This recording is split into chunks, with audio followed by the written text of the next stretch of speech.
we're also getting you some inside track by the means of what sources are telling CNN News 18, specifying why AJL is part of these searches. Now, we are understanding by the means of sources that AJL received money through Hawala channels, money received through shell companies, at least 7 to 8 companies on the radar. My colleague Ashish Merishi tracks developments of the Enforcement Directorate, now joining us on the broadcast. Ashish, what are your sources telling you?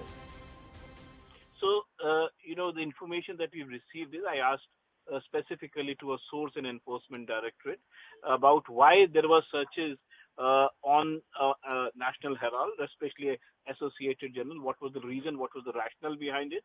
So what my sources reveal is that there are certain shell companies that have been used by Associated Journal for receiving funds.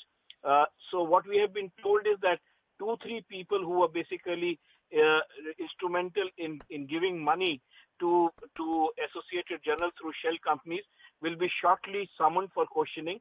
They're not giving us details about the companies. They're not giving details of the names of the companies. But there are certainly certain shell companies through which money came into Associated Journal, and that has become an area of investigation.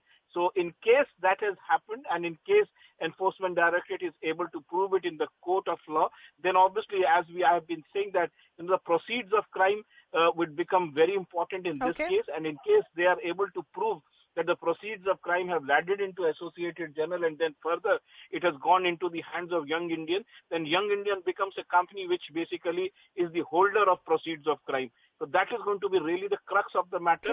As of now, the Enforcement Directorate is absolutely tight-lipped about the names of the companies, the people who will be summoned. But what I can confirm as of now, that 2-3 people are instrumental in sending this money to Associated Journal. Certain Hawala operators, or you can say the entry operators, would shortly be summoned by Enforcement Directorate for statement.